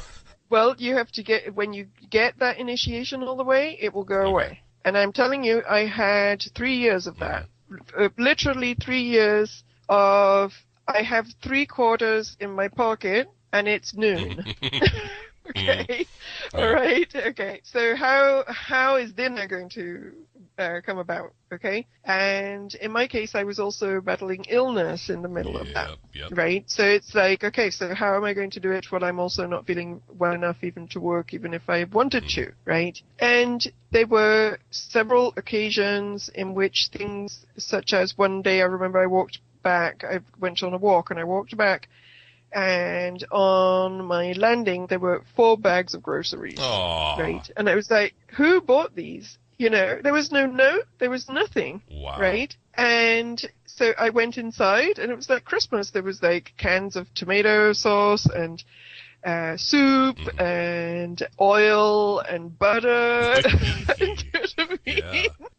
Like all food essentials, right? And I ate that stuff for 2 weeks, right? And then I figured out that it was one of my neighbors that had overheard me talking about something, and he decided to go shopping for me and bought me a whole bunch of stuff, but he didn't even claim it. So it took me a while to figure out actually who Father Christmas was, because because I didn't know, right? And occasionally this person did food drops on me, even in, you know, at later times. Every now and then he would do a food drop on me, right? Okay. Now, it was kind of interesting as a phase. There were 2 things that I feel that I was learning through that, and I was very clear that it was some form of initiation that I was going through at the time. Not right away, but after a while I got it. It was like, okay, I'm supposed to learn something here, right? And the first thing was absolute faith, right? If you are supposed to be carrying a mission at a fairly strong level, right, you have to have absolute faith that you will be provided for, that you're safe, and that you will be taken care of, and that if you're guided to do something, to do it, do you know what I mean, and all that kind of stuff. And if you go through a couple of years, you know, or some time in which every time you get to your last quarter, something shows up, and magically it may not be like, you know, $10,000, but whatever it is that you need to go to the next level is there, right? Even like the food drop or whatever. You have 2 choices at that point. You can hate this process, right? Or you can start to relax and say, okay, every time I get down to my last quarter, something shows up. So I'm just going to trust that something is going to show up. That's the way law is right now. For me, it's just, very tiring. That's right. You need to shift that. Okay. And not because, you know, because if you understand that this is an initiation, if you understand that this is about you having to learn that you are absolutely provided for in every single moment, okay, and that whatever you need, it will show, okay, and if you truly get that, and you stop fighting it, and you truly understand that, and you get it, then all of a sudden, the need for this lesson will go away, and then things will literally start being provided for in a much bigger way. Understood, okay? And I'm going to start that right now. Yeah, very good. And as I say, I went through it for 2, 3, 4 years. It was a long period of time. It was almost like it was something that I really needed to get. Now, there's a second piece in there, right, that is something about self-esteem, humility, and strength, right? That is like, we have a world in which if you have money and you have a whole bunch of it, the world sees you as successful, right? And if you don't have any of it, the world sees you as a failure, right? And we have a lot of belief systems out there that they're matrix belief systems, but we've kind of absorbed them. Yep. And so if we have no money, we start to feel bad about ourselves, and we start to feel that, oh, look at me, I have no money. Do you know what I mean? Why can't I manifest? Why can't I create stuff? Why am I so, you know, useless kind of thing? You can start having all of this big, nasty self-talk. Do you know what I mean? That starts to go on, and your sense of empowerment starts to go down, and so on. This is a very common Earth story. You know how many people there are out there, especially men, who have extremely poor self-concept because they're not manifesting money in the way that society dictates that they should, and yet this society has been set up in a way in which it's impossible to actually make that kind of money in an easy way without selling out on something. Right. Do you know what I mean? Exactly. And you know what? To add to that really quick, hold on to your thought, please, and thank you. Yep. But also, by the same token, throughout my entire life, I was called lazy. I was called this. I was called that because I never held down a job anywhere. Well, I was wanting to experience as much as I could and wear many different hats in this lifetime to bring me to where I'm at now. And there are certain people that I've found out about recently from my past that are family related, not necessarily by blood, but some of these people, sticking to one career is all they've ever known. People are getting laid off in all sorts of different walks of life. And they're like, well, what do I do now? I'm over middle-aged, and I can't find any work out there in my field because I don't know how to do anything else because I stuck with the same damn thing for the last 30 to 40 years. So we're all being hit at some point or another on the financial ladder. Absolutely. And that is also one of the reasons for which if you are somebody that has a soul mission in which you are volunteering to help the planetary consciousness and human beings in general to go to the next level, right, then it is important that you have, at this particular time, manifested your ability to be without money because the money may go away. Yep. Mm-hmm. Do you know what I mean? So there has to be this very strong sense of faith that between yourself and your own spiritual entourage, if you like, and however that manifests for you, okay? Because we've all have our own different ways of interacting with that, okay? But that puts you into a place where you have full faith that you can create in any moment whatever it is that is needed, that you're safe, provided, and protected. That is the ultimate freedom. To do that is the ultimate freedom, because you know that between yourself and your higher power and your spiritual entourage or whatever, you will be okay. There will always be a food drop. There will always be some soup on your table. Even if you're down to your last quarter, something will happen. You are free. You will not sell out if you know that in the very depth of your own being, you are a free man. Right. Mm-hmm. Okay? So this initiation is important. Okay? Even more important, well, not even more important, but also important, is that your self-esteem is not dependent on any externals. Understood. Totally. I get you. I feel you. And okay. I've been at this for a while, battling it, within myself for quite some time. It's like, all right, am I good enough? Am I smart enough? And darn it, am I okay? You know what I mean? The Stuart Smalley kind of thing. Yeah, and I think you are in a position where your self-esteem, because I know you, is not dependent on that. I think your self-esteem is solid. Do you know what I mean? And so that you're not waiting for the world to reflect anything back to you, which is it's how it's supposed to be. Your self-esteem is supposed to be independent from the reflections of the world. But there's a lot of people that when they lose that job, when they lose that position, when they don't get the promotion, when they suddenly have to downsize from the 3-bedroom house to the 1-bedroom house, when they cannot drive that car, do you know what I mean? And the world is no longer reflecting anything back to them that they can relate to, right?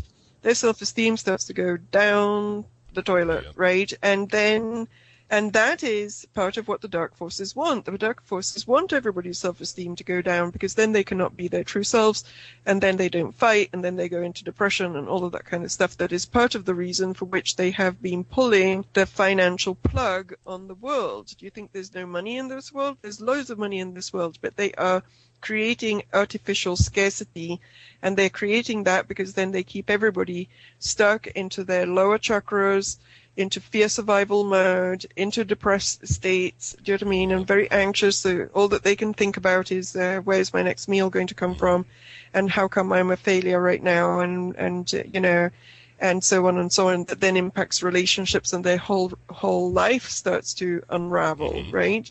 So if you understand what is going on at the collective level, then it may be easier to understand why as a certain kind of soul that is meant to be here to support and help with the group consciousness in moving forward, that you might have to go through some of this yourself, because then you develop that faith and you develop that independent self-esteem, and then you can be a role model for the next piece that happens, and you can also embrace a stronger leadership role towards what is supposed to happen. Okay?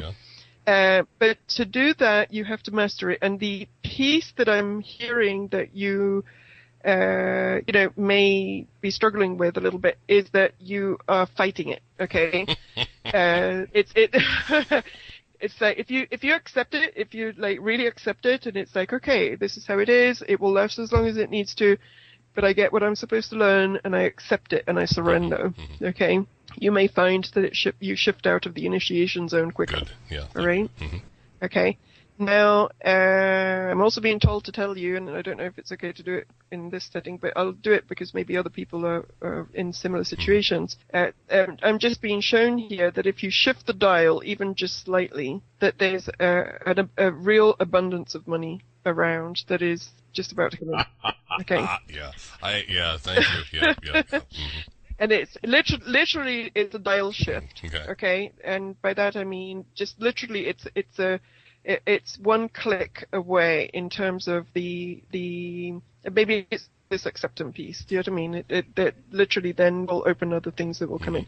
Because the thing is that although on the earth plane we're told that everything is so complicated and so hard, which it is on one level of reality, there's another level of reality where that is the higher consciousness streams.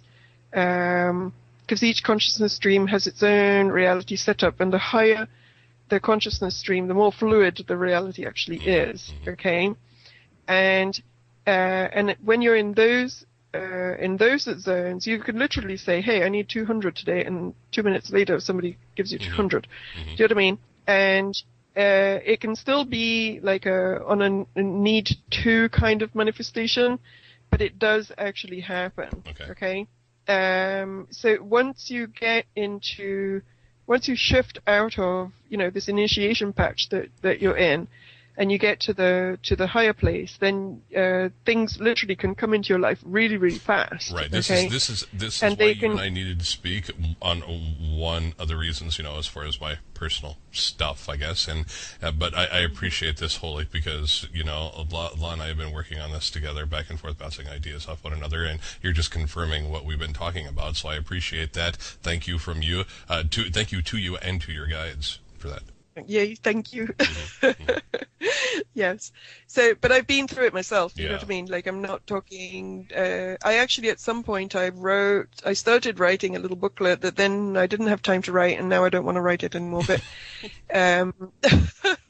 but it was a little booklet that was literally, basically, self-esteem tools in a time of scarcity, right? Because I got it really clearly at that time that this was part of the process that was happening. It's like, okay, so how do we hold our own true sense of self, regardless of any external circumstance? Regardless of anything, I am still light, I am still love, I am still strength, I am still truth, I am still me, I'm alive, I'm breathing, the money will come, the food is on the table, everything is fine. Next. Right? And there's true freedom in that. It may feel, if you want to judge it, that being in a position where you don't have a lot and where you don't know what's coming next, it can be scary. It can be humiliating if you look at it from one angle, right?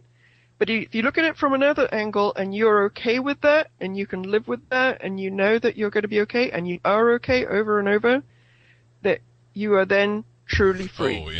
Totally understood. Thank you for all of that, Katie. And another case in point here is, in my personal life, my old laptop, decided to fry. The hard drive went, and it was the beginning of autumn last year, and it took until about the end of December last year to manifest a new computer. And to that person, thank you so much. Much love to you. I love you. Thank you so much. But on top of it, I've also been busting my hump because I said that I was going to apply this to assist in getting the word out there and coming under my own steam rather than working with other people with different agendas in this truth movement, if you will, if you want to call it that, and work under my own power, because when it's all said and done, when you want the job done right, you got to do it yourself, you know. Well, anything with quality, you know, but case in point is this laptop came to me, and then I worked on getting the correct software that I've needed for it and the whole 9 yards, and boom, here we are talking today. So I totally understand where you're coming from with opening up a little bit more and just saying, you know, screw it, I'm done fighting for it. I'm going to let it come to me now. Absolutely. Yeah. Absolutely. Yay. Yeah. But, you know, but the thing, but it does, see, there again, it's like, well, you're always jumping back and forth, you know, but just surrendering to it, and yeah, you get down to your last 2 pence, your last quarters, whatever, and all of a sudden everything replenishes, and Laz says, well, that's just the way it works, you know, in my life, and I'm like, I know, but we're combining forces here, and that's got to stop. So from here on out, yeah, I know what to do.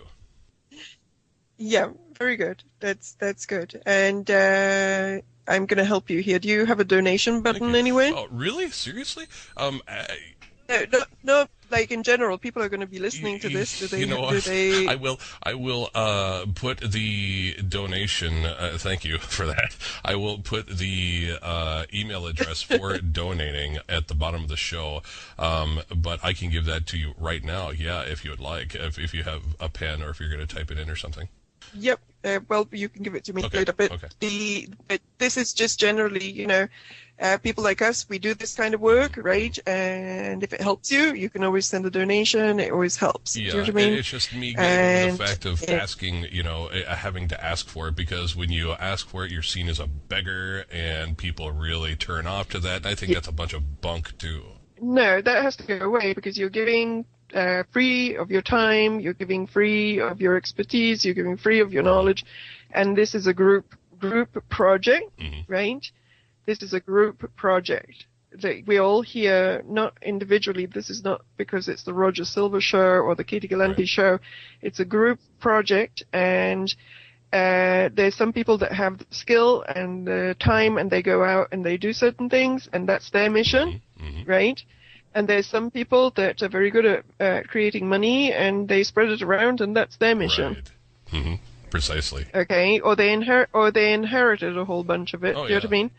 And they can spread it around, and that's their mission. The mission requires time, skill, expertise, and money, and not everybody can do everything.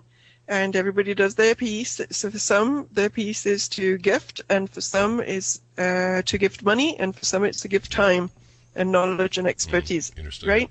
So we have to, and this I'm just saying it in general, we have to move away from the idea that this is just about the one individual doing stuff, but it's a group project in which every single one of us has a piece to do, and we're supposed to support each other while we're doing it as well. Okay? Understood. So, thank you so much, Katie. I appreciate that big time. And you know what? We are at 2 hours and a little over 2 hours here. And how much longer would you like to go? Because you and I, it's been a long time, and this is the first time we've actually. I know. We can keep on going. Oh yeah.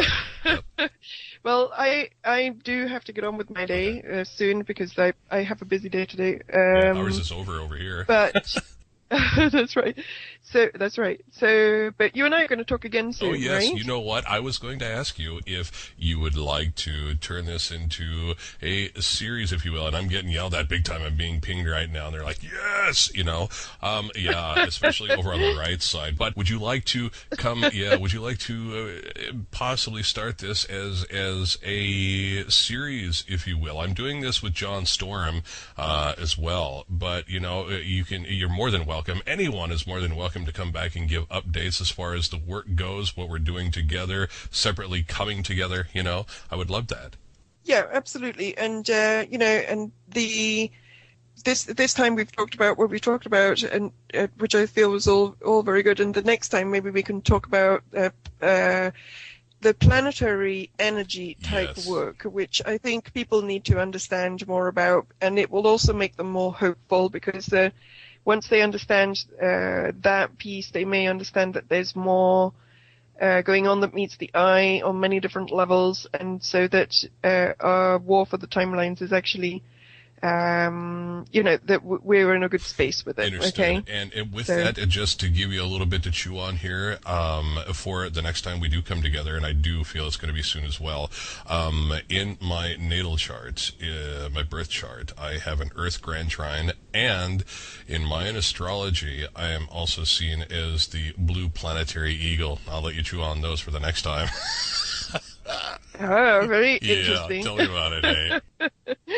Yeah, excellent. All right, cool. Would you like to give folks your information on how they can reach you? Okay, so I have a website. It's katiegallanti.com or reclaimingthelight.com. It's actually the same website. It's got two different, there's two different addresses that go there. And when you actually get to my website, you will find all of my information, but you will also find links to, I have a couple of blogs, I have a YouTube channel, I do a radio show twice a month with JP on Bull Spirit Radio, and where we talk a lot about the technical details of the dark side and the music industry, and I do a lot of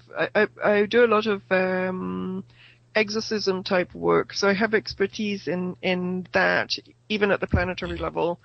And so that is we focus a lot on that. And you can go to my YouTube channel. You can find all of the past episodes of that. They're all kind of teaching pieces in some ways. So it's not dated by time. You can literally listen to all of them, and you can you will learn a lot of pieces, right? And then I have my email, and you'll find that on the website as well. And feel free to contact me, and for services, but also if you have questions or something. I'm usually, if I have time, I answer. Okay. And how about your Facebook pages? Oh, my Facebook page, Katie Gallanti. You will find it's facebook.com/Katie Gallanti. You will find that. I have two Facebook pages. The first one is Katie Gallanti, and it has more of my metaphysical. It has everybody on there. But I try to keep it on the bright side, right? Yeah. And then I have another profile that is Katie Gallanti 2, that is deep, dark, bottom of the well conspiracy. Right? And so if you don't want to, I post on it less often, but it's more about the nitty-gritty details of that. Yeah. Okay, so different people are attracted to different stuff. Yeah, well, so, that's awesome. You can actually, you're versatile in that way. The bigger picture down to the micro, if you will, from the macro to the micro. Yeah. That's right. And I've learned to split it, because literally there are some people that don't want to hear about the dark side at all, and I don't want to spend my whole day in debate. Right, precisely. Yep, Do you know what I mean? I used to do that. It was exhausting. So at some point I just split them up. Do you know what I mean? General environment, for the spiritual piece, and then the other piece is over there, and I only allow people in the other piece that will not spend all day debating me. If you start debating me, I will boot you out. Okay? And it's not because I'm a Nazi, it's because I don't have the time or the energy to deal with that kind of stuff. Yep, okay. Understood, totally. And you know what, if I remember correctly, you're an Aries rising, so I do believe birds of a feather. I'm Gemini rising, but I have Saturn in Aries. Yeah, okay. And I also have Moon Square Pluto, that is the warrior piece. All right, there you go then. Right, so I'm a Plutonian. Okay. Okay, you know sweetie. what? So, Let's come together. Right now, I have no other interviews forecast. So basically, the way I operate is it's first come, first serve. probably in a couple of weeks, because next week I'm kind of tied up. But definitely, let's stay in touch. In the next couple of days, we can figure that out. Sounds Okay. great. Thank you so much, and I will get to you in Skype here my personal information, and for everyone else, I will be posting the links so you can donate as well if you feel moved and behooved to do so. And thank you all in advance for any assistance rendered. And again, Katie, thank you so much. It has been awesome to have you here, and I'm looking forward to our next meeting. Thank you. Me too. It was great. Okay. Lots of love to you Thank and you. love. Bye-bye. Bye.